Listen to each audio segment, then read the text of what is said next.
por un mes más que podemos estar conectados para adorar a Dios juntos y predicar la santa palabra del Señor. En este viernes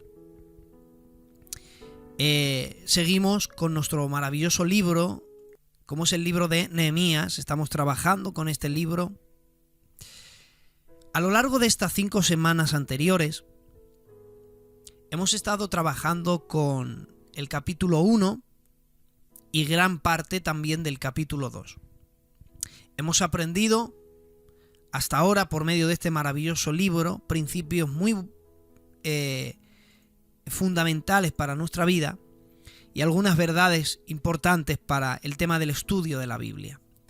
A lo largo de estas 5 semanas hemos aprendido que es en el libro de Nehemías, en el capítulo 2, donde da inicio a la profecía de las 70 semanas que nos habló el profeta Daniel.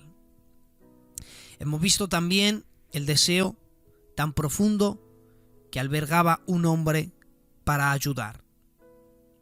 Hemos estado viendo el sufrimiento que este hombre experimentó hasta conseguir los recursos para que él pudiera ayudar. Es decir, para que pudiera llevar a cabo su gran deseo. Hicimos un examen minucioso y nos sorprendimos de cómo Dios obró un milagro. Al concederle Dios la petición de su corazón, al darle Dios más abundantemente de lo que él había pedido, incluso había podido llegar a pensar. Y finalmente, la semana pasada, descubrimos, junto con Nehemías, que estamos en esta aventura juntos, descubrimos que realmente el estado en el que se encontraba Jerusalén era peor que como a él le habían dicho. O sea, realmente la situación era más trágica de cómo habían llegado noticias a sus oídos. Hoy continuamos esta serie de mensajes. Lo hacemos con el capítulo 3, con el verso 1, y hemos titulado a este mensaje, el sexto de esta serie, La puerta de las ovejas. Nehemías capítulo 3, verso 1, dice la santa palabra del Señor.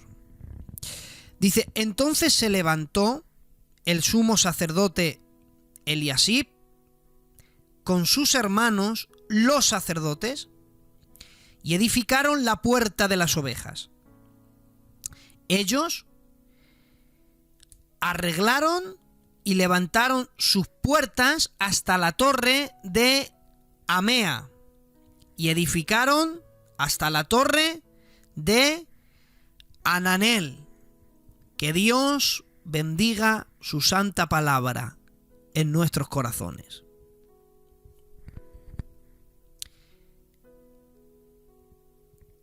Entrando en el capítulo 3 de Nehemías, la cosa empieza a ponerse interesante. Después de haber hecho un examen a las ruinas, ahora en el capítulo 3 se inicia la gran reforma. Un hombre ha recorrido 4.000 kilómetros, ha esperado meses, tiene todos los recursos.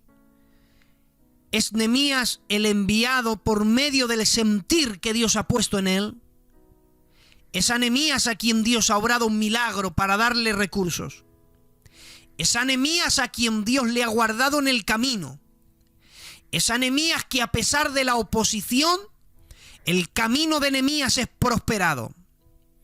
Es a lo largo de los 2 capítulos, 1 y 2, hemos visto a Nehemías, y rodeado a Nehemías, la mano de Dios nunca faltaba. Los milagros de Dios, la provisión de Dios, las experiencias con Dios. Increíble. Sin embargo, me llama muchísimo la atención cómo es que empieza la reforma. La reforma comienza de esta manera. Entonces se levantó, ¿quién? el sumo sacerdote Eliasib, junto con sus hermanos los sacerdotes. Y ellos, los sacerdotes, pero en cabeza de los sacerdotes, el sumo sacerdote, quien inicia la reforma en Jerusalén. Fíjate que Nehemías es el que tiene en su corazón el plan y el proyecto. Es Nehemías quien tiene los planos, es Nehemías quien tiene la fórmula, es Nehemías quien tenía el deseo, Nehemías lo tenía todo. Sin embargo, el que inicia la reforma y la restauración es el sumo sacerdote Eliasib. Y fíjense, ¿saben lo que significa el nombre Eliasib? Eliasib significa Dios restaura.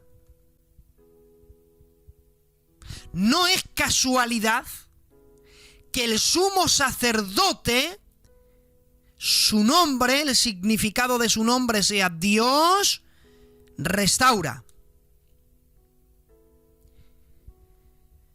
Después de que el sumo sacerdote, Dios restaura, así es su nombre, empieza a restaurar, los sacerdotes van detrás. Los sacerdotes restauran porque tienen de ejemplo al sumo sacerdote que ha iniciado la reforma. Porque todos aquellos que queramos restaurar, tenemos que tomar ejemplo del sumo sacerdote. Y como nosotros, según Apocalipsis, capítulo 1 y el verso 6, la Biblia dice, Dios nos hizo reyes y sacerdotes, sin embargo, en los manuscritos más antiguos, los que saben dicen que la palabra reyes la omite. Entonces se leería que Dios nos ha hecho un pueblo de sacerdotes y gente santa. Entonces, la Biblia nos compara con sacerdotes. Somos un reino de sacerdotes y gente santa. Y para nosotros restaurar a los demás tenemos que tomar de ejemplo al sumo sacerdote. En este caso no es el sumo sacerdote Eliasib, sino que tenemos que tomar el ejemplo de otro sumo sacerdote que aparece en la carta a los Hebreos, capítulo 4 y verso 15, dice la Biblia, hablando de Jesús, porque no tenemos un sumo sacerdote que no pueda compadecerse de nuestras debilidades, sino uno que fue tentado en todo según nuestra semejanza, pero sin pecado. Acerquémonos pues confiadamente al trono de la gracia, para alcanzar misericordia y hallar gracia para el oportuno socorro. El sumo sacerdote Jesucristo, para nosotros, debe ser un ejemplo a seguir y a imitar para poder restaurar a los demás. Si quieres convertirte en un maestro de restauración, yo te invito a que vayas a la escuela de la Biblia y aprendas del maestro llamado Jesús, que es el sumo sacerdote por excelencia. Él es el que inicia la reforma. Los sacerdotes van atrás. Jesús como sumo sacerdote siempre nos enseñó, y de todas las enseñanzas que Jesús nos dejó establecidas a lo largo de su ministerio en la tierra, una de ellas fue como excelencia la gran enseñanza de cómo restaurar a los demás. Fíjense algunos de los ejemplos que Jesús como sumo sacerdote nos ha dejado para que podamos aprender. A lo largo del ministerio de Jesús en la tierra hemos visto cómo Jesús ha restaurado. Un caso muy llamativo, importante, digno de considerar, es la restauración a un leproso. En el capítulo 8 de Mateo, él sana a un leproso. Sanar a un leproso, para sanarle se le tenía que restaurar su carne. Por eso la Biblia dice que cuando Naamán el sirio, leproso, se lava 7 veces en el Jordán, por medio de un mandato divino, la Biblia dice, su carne fue restaurada como la carne de un niño. Entonces, para que un leproso fuera sanado, su carne se le tenía que restaurar. ¿Por qué? Por una sencilla razón, porque la enfermedad de la lepra lo que hacía es que, perdónenme la expresión, criaba gusanos en la piel, incluso comían la carne. Pero sanar a un leproso era restaurar su cuerpo. Pero fíjense de qué manera Jesús le sana. Dice la Biblia que tocándole lo sanó. Y aquí vemos un ejemplo, un gran maestro, dándonos una enseñanza de restauración. Para sanar a un leproso lo ha tocado. Nadie quiere tocar a leprosos, porque quien toca a un leproso se contamina. Pero él, para sanar al leproso, le toca. ¿Por qué? Porque aquel leproso no necesitaba solamente una sanidad externa de carne. Es que él necesitaba una sanidad interna también.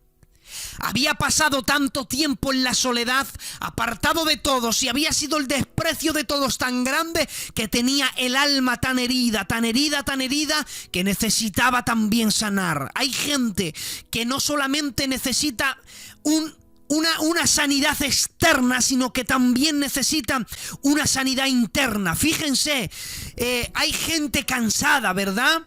Y un cansancio físico, ¿cómo se termina? Un cansancio físico se termina durmiendo.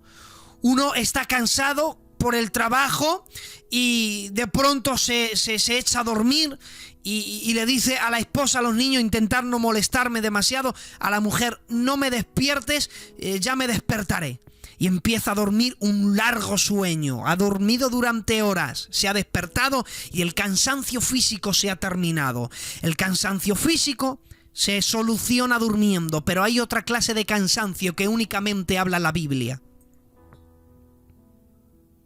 Aprender de mí que soy manso y humilde de corazón y hallaréis descanso. ¿Para qué? ¿Para vuestros cuerpos? No. Dice la Biblia, hallaréis descanso para vuestras almas. Y fíjense que es en el alma el asiento de las emociones, la voluntad y el intelecto.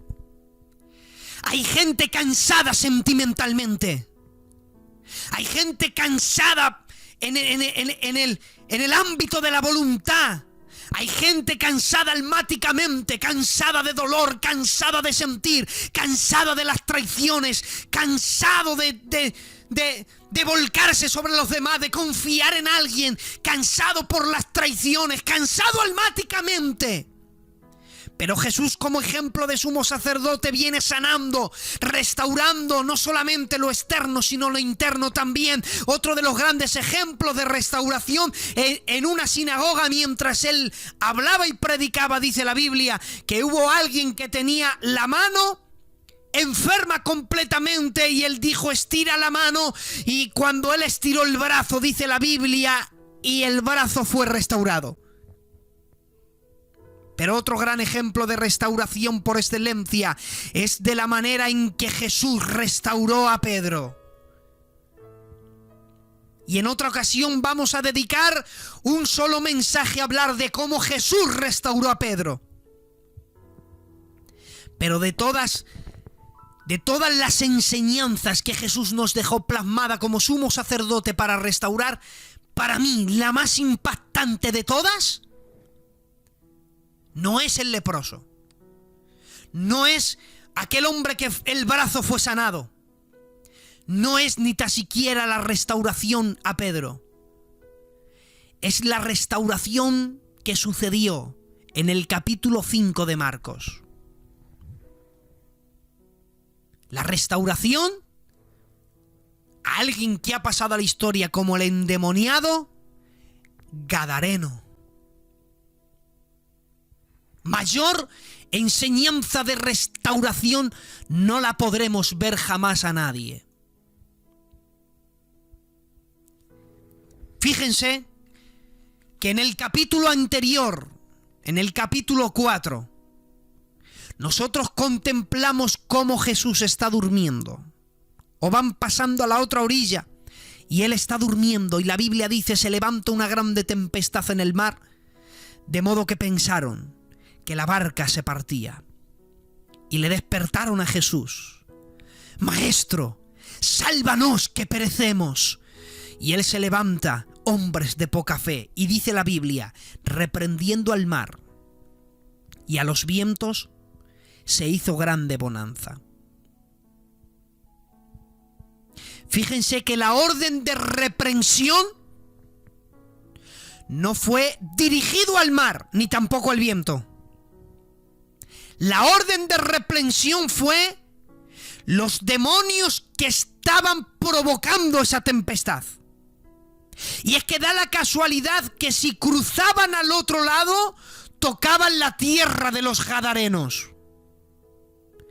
Y aquella legión de demonios que habitaba en aquel hombre, todos los demonios que habitaban en la región de Decápolis, y ahora vamos a hablar de ello, percataron que uno venía hacia esa tierra y era diferente. Impregnaba y radiaba una luz desde la distancia. Sabían que quien pisaba la tierra de Gadara iba a ser Jesús. Y los demonios decían: si Jesús viene aquí, nosotros tenemos que salir desterrados, así que vamos a intentar matarlo. Pero la Biblia dice que Jesús dormía porque él había dicho: pasemos al otro lado. Y fíjense, si Jesús te dice: pasemos al otro lado, te puedes echar a dormir tranquilamente. Porque aunque las olas hubieran anegado la barca, Jesús hubiera convertido aquella simple barca en un submarino, pero si Jesús dijo: pasemos al otro lado, era la evidencia que llegarían. Y eso era lo que los demonios no querían. La tierra de Gadara era una de las tierras que formaban en la región de Decápolis. La palabra Decápolis significa 10 ciudades. Cuando hablaban de Decápolis, era la reunión de 10 ciudades. Antiguamente esa región, la región de Gadara, formó parte de la herencia dada a Manaset y a Gad, de los hijos de Jacob. Uno de ellos era de los hijos de José. Era una región que había sido entregada a Manaset y a Gad. Pero en tiempos de Jesús, ese territorio era un territorio completamente gentil. Sus ciudades eran griegas, sus dioses eran griegos, sus templos, sus anfiteatros, todo estaba consagrado a los dioses griegos. En otras palabras, toda la forma de vida de aquella ciudad era completamente pagana. Por esa razón es que en la tierra de Gadara se podían pastar 2000 cerdos. Estaban siendo apacentados por allí. Y es que resulta que los judíos veían al cerdo como un animal inmundo, y no era típico que en las ciudades judías hubiera 2000 cerdos apacentando. No era típico, era un animal inmundo. Pero en la tierra gentil eso era algo normal. Y de pronto, quiero que imaginemos la escena, intentar visualizarla, poneros en el cuerpo de uno de los discípulos. De pronto hemos detenido la barca en tierra de Gadara.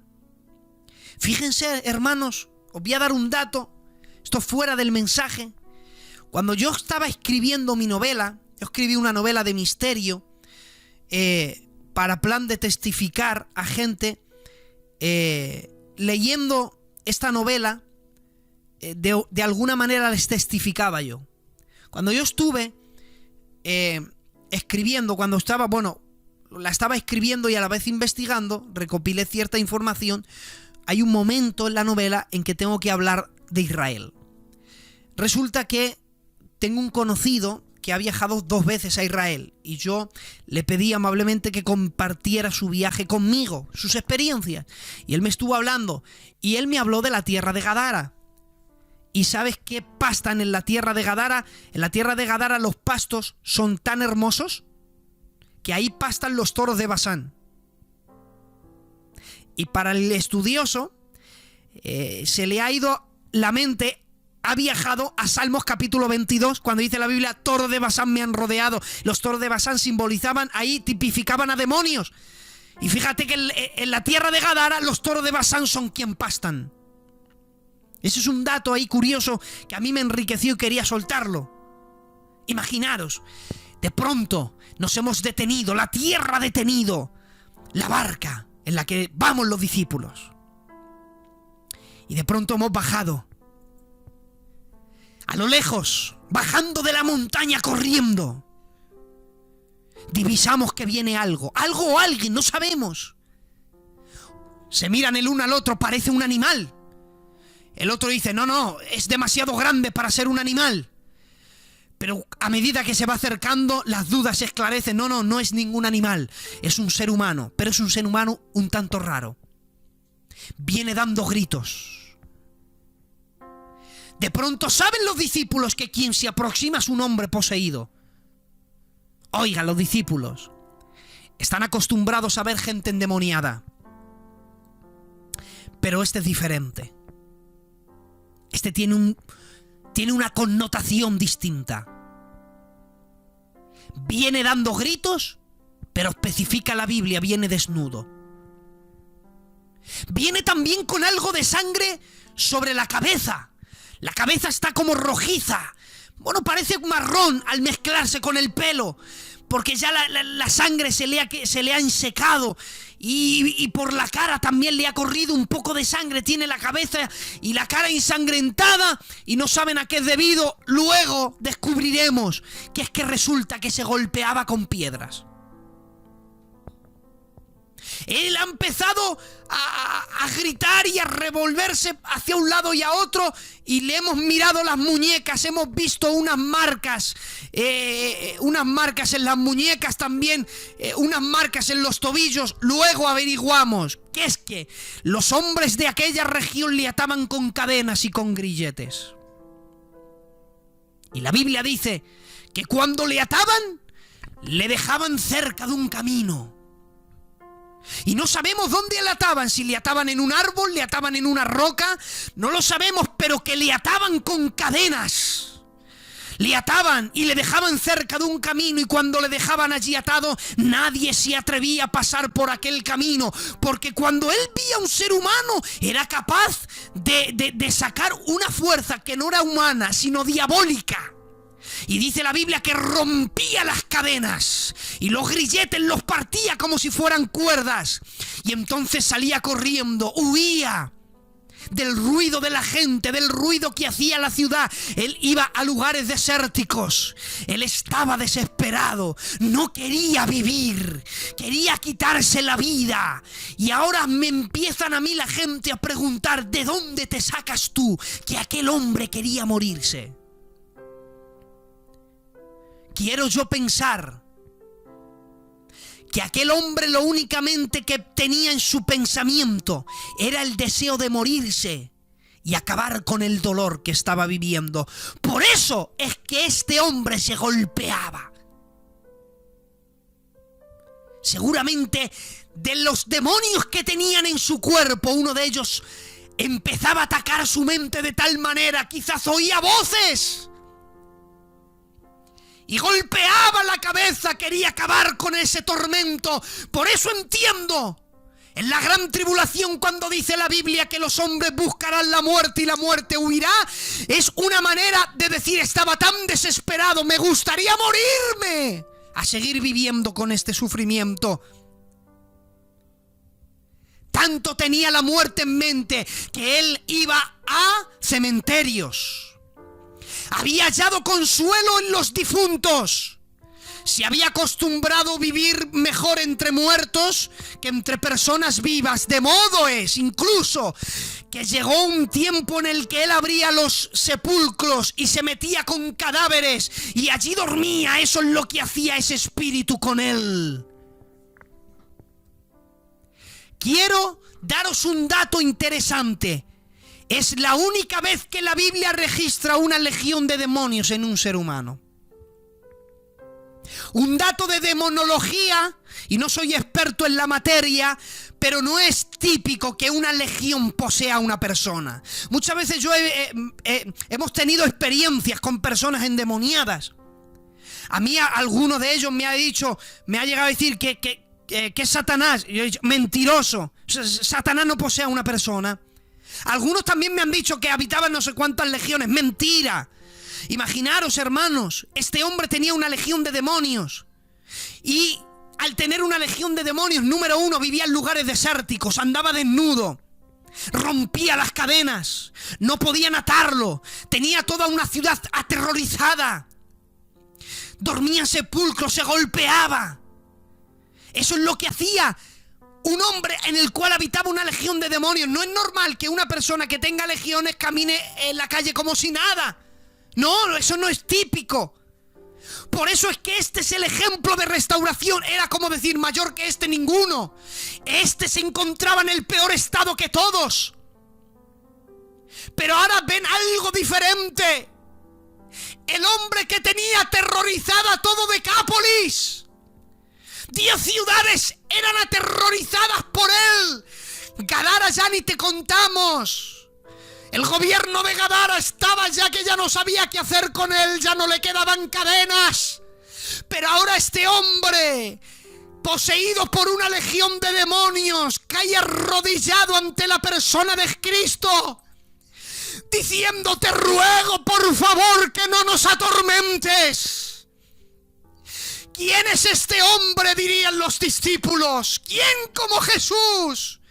Jesús no necesita cadenas para atar a aquel hombre, no necesita cadenas para dominarlo. Ahora son los demonios quien ruegan, te suplicamos que no nos atormentes. El hombre que hacía un destrozo a todo el mundo, el espíritu que destrozaba a aquel ser humano, ahora estaba desesperado porque frente a ellos Jesús había aterrizado en la región de Gadara. Porque, escúchenme bien, los demonios saben lo que Jesús es capaz de hacer. Y como los demonios saben lo que Jesús es capaz de hacer, los demonios nunca querrán que Jesús entre en tu casa. Porque saben los demonios que si Jesús entra en tu casa tienen un problema serio. Por eso es que el demonio no le interesa que le invites en tu matrimonio. Porque sabe los demonios que si Jesús entra en tu matrimonio, ellos tienen un serio problema. Por eso la juventud, él sabe que donde Jesús entra, ellos tienen que ser desterrados. Porque no puede habitar la luz con las tinieblas. Los demonios saben lo que Jesús es capaz de hacer. Mira si lo saben, que Jesús nunca había pisado aquella región, nunca había hablado con aquel hombre, pero aquel hombre le dice, Jesús, Hijo del Altísimo. ¿Quién le había dicho a aquel hombre cómo se llamaba? No, nadie. Jesús era la primera vez que iba a Gadara, pero los demonios le conocían. Los demonios saben quién es Él, saben lo que es capaz de hacer. Él es el Rey de Reyes y el Señor de los Señores. Él es el ejemplo de restauración por excelencia. ¿Quién para restaurar a alguien así? Te ruego que nos permitas entrar a los cerdos. Y Él da la orden y dice, podéis iros. Y entonces la legión de demonios toma, se mete en los cerdos. Otro dato de demonología, fíjense, miren cómo son los demonios. Los demonios andan buscando, ellos prefieren poseer a seres humanos. Porque hayan como un descanso. Porque uno de sus juicios fue el despojamiento. Ellos pueden poseer animales, se pueden meter en animales, pero prefieren los seres humanos. Ellos se alimentan del dolor de los demás. Ese es el demonio, hermanos. Podéis ir a los cerdos. Y dice la Biblia que todos los cerdos se precipitaron por un precipicio, cayeron al mar y se ahogaron. Muchos han tratado y han cuestionado el permiso de Jesús. Y dicen, no está bien. ¿Por qué les da el permiso si luego termina matando a los cerdos? Fíjense. Esto tiene una explicación muy sencilla. Bueno, hay varias interpretaciones. Una de ellas puede ser porque Jesús, haciendo eso, atacaba principalmente al dios de Gadara, que se le ofrecía cerdos en sacrificio. O sea, Jesús llegó allí y se quedaron sin el sacrificio para su Dios. Entonces, sería una gran pérdida para los que vendían cerdos para luego sacrificar a sus dioses. Pero fíjense, quien mató a los cerdos no fue Cristo, fueron los demonios. Porque, fíjese, el bien tiene un enemigo, es el mal, pero el mal tiene dos enemigos, es el bien y el propio mal. Y el mal se destruye a sí mismo. Es como cuando se le acaba el vino en Caná de Galilea y Jesús convierte el agua en vino, y Jesús convirtió 100 litros de agua en 100 litros de vino. Y encima Jesús, la Biblia dice que les dio el mejor vino. Y la gente dice, bueno, ¿por qué Jesús les da el mejor vino? Pues que le dé uno normal. Si total, ¿para qué querían el vino? El vino, obviamente, pues para beber. Y Jesús les da el mejor. Y hay gente que pueda pensar, bueno, pues que le hubiera dado uno normal. No, no podía darle uno normal por la razón muy sencilla. Es que Jesús no sabe hacer las cosas mal. Es que cuando Él hace algo, hace lo mejor. Pero fíjense, Jesús les dio el vino, pero no les dio el vino para que se emborracharan. Jesús les dio el vino y lo que hicieran con el vino era cosa suya. Jesús te ha dado la vida, lo que hagas con ella es cosa tuya. Él te ofrece lo mejor, lo que hagas con ello es cosa tuya. Él dio el permiso a los demonios. Si los demonios tomaron a los cerdos y acabaron con su vida, hijo, no es cosa de Jesús, fueron cosas de los demonios. Y de pronto, 2000 cerdos que se han precipitado dentro una legión de demonios al abismo, donde no querían ir. Y van allí, al mar. No se lo pueden creer cuando los habitantes de Gadara le ven a ese hombre, número 1, vestido. Ya no anda desnudo. Número 2, sobrio, sentado. No se lo pueden creer lo que Jesús ha hecho con ese hombre. Tanto es que dice la Biblia que tenieron tanto miedo de él. ¡Qué chula de restauración no haría Jesús con aquel hombre! Que ha acabado con el problema de Decápolis y dicen, ¿quién es este que se marche de nuestros entornos? Le tuvieron miedo, le cogieron tanto temor a Dios.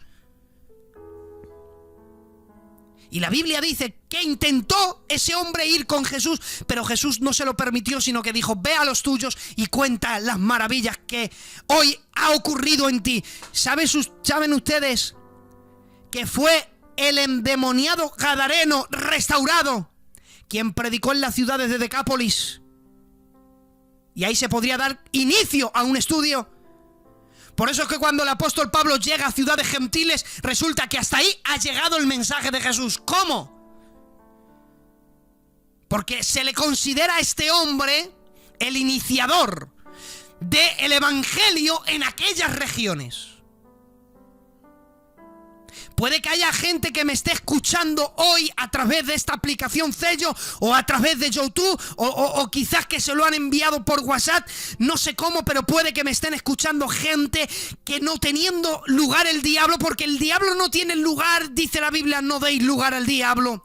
El diablo tendrá tanto lugar como nosotros queramos ofrecerle, y puede que haya gente ahí al otro lado que ha dado al demonio mucho lugar en su vida, mucho terreno, y el demonio ha tomado ese lugar que no tenía y ha empezado a hacer un destrozo. Es toda una ruina, es todo. Y fíjense, hermanos, el enemigo trabaja de una manera muy cruel. Trabaja de una manera como empezó el Gadareno. ¿Saben lo que hacía? Les llevaba a lugares desérticos, solitario, porque una de las obras del enemigo es aislarte de la gente, dejarte solo, sin amigos. Hay gente que dice, yo no necesito amigos. Equivocado, no creas esa mentira del diablo. No es bueno que el hombre esté solo, no es bueno que no tengas amigos. Aún Jesús, en los momentos de dolor y de angustia, Él necesitó gente a su lado. Por eso en el Getsemaní, Él se lleva consigo a Santiago, Pedro y Juan, porque Él necesita tener a alguien cerca. Es bueno tener amigos. No te creas esa mentira del diablo de ser llanero solitario, porque el diablo quiere aislarte, dejarte solo para atormentarte. Y puede que haya gente que le haya dado lugar al diablo en su matrimonio, es una ruina, necesita restauración. Ha dado lugar al diablo en su hogar y ha entrado, ha tomado ese lugar, es una ruina ahora su hogar y necesita restauración. Está como la puerta de las ovejas, rota, destruida.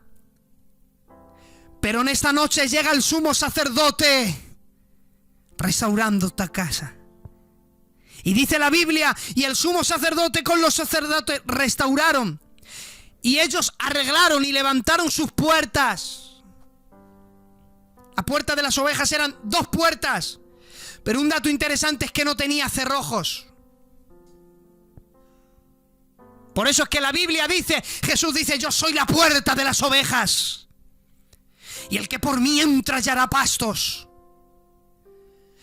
Tienes libertad para acercarte a Él. ¿Sabes por qué la puerta de las ovejas? Él es la puerta de las ovejas y no tiene cerrojos, porque no le tienes que pedir la llave a ningún hombre.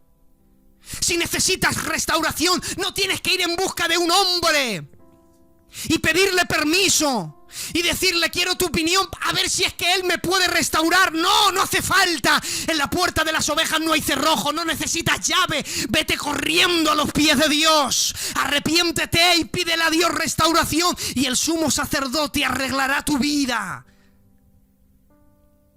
Y ellos levantaron las puertas hasta la torre. Fíjense, hasta la torre de Amea. ¿Sabes qué significa esa palabra? 100. Una torre que se llamaba la Torre 100. Y pueden ser por varios motivos. 2 de ellos. Número 1, porque aquella torre podía medir 100 codos. O número 2, porque en aquella torre podían albergar 100 centinelas. No lo sabemos con claridad. Pero sí sabemos que la llamaban la Torre de 100. ¿Y sabes lo que recuerda la Biblia el número 100? Dice Génesis 21:5, y era Abraham de edad de 100 años cuando tuvo a Isaac. Entonces el número 100 fue cuando ya tenía casi 100 años. Cuando era imposible que fuera padre, fue padre. Entonces el número 100 tiene que ver con hacer posible lo imposible. Puede que digas, mi vida no tiene forma de ser restaurada, te equivocaste. El sumo sacerdote restaura la puerta de las ovejas hasta la torre de 100. Él es capaz de hacer posible lo imposible. No hay vida destrozada, arruinada, que el sumo sacerdote no pueda restaurar. ¡No! Él hace posible lo imposible. Y Él hace posible lo imposible por esta razón, y termino. Y edificaron hasta la torre de A100. Y edificaron hasta la torre de Naneel, que significa Dios ha sido misericordioso. En el inicio de la restauración de Jerusalén es Jesús escondido en el capítulo 3, verso 1. Hemos empezado, quien ha iniciado la restauración ha sido el sumo sacerdote. Y Cristo es el sumo sacerdote. ¿Y ha continuado? ¿Quién? Ha continuado hasta la torre de Acién, porque Dios es el único que es capaz de hacer posible lo imposible. Y todo esto es posible porque Dios es misericordioso.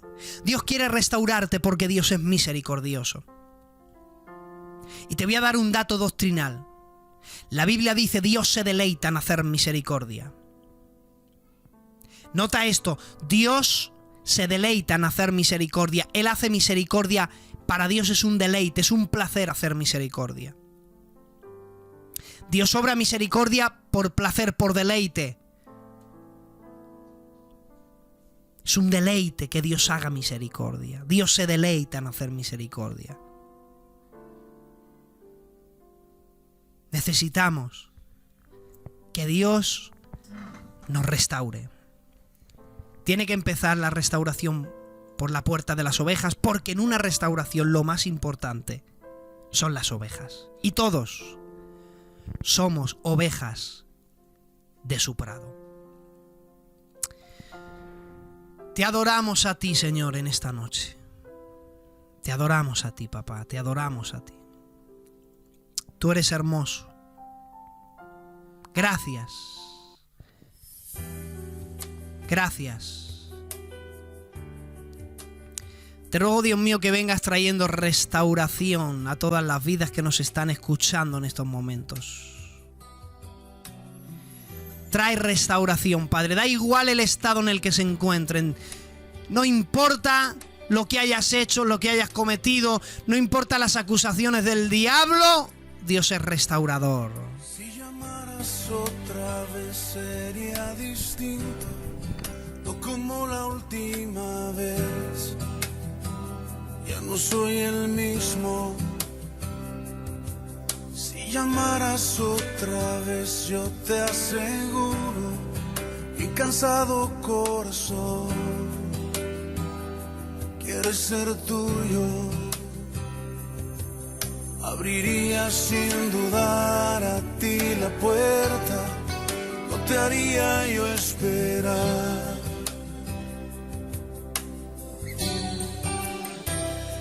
No tengo fuerzas. Vuelve a llamar, que listo estoy. Señor, vuelve a llamar. Vuelve, Dios mío, una vez más a llamar a la puerta de nuestro corazón. Señor, trae restauración a las vidas. Y lleva, Señor, todo pensamiento cautivo a la obediencia de tu Hijo amado. Yo reprendo toda voz del enemigo, toda voz acusadora que te dice que no puedes, que no merece la pena, que Dios no te va a perdonar. Yo reprendo en el nombre de Jesucristo todo ese pensamiento que no viene de Dios. Lo reprendemos en el nombre de Jesús. Mi compañía, tu amistad sería mi paz de cada día. Señor, trae restauración. Nehemías, la puerta de las ovejas fue restaurada. La primera de muchas puertas que veremos a lo largo de estas semanas. Familia de Conquistando Corazones, es un placer y es un deleite compartir la palabra cada semana. Un abrazo fuerte a todos por haber estado aguantando a este loco servidor. Bendiciones y hasta otro momento que el Señor lo permita, si Dios lo permite, la semana que viene. Adelante, moderadores.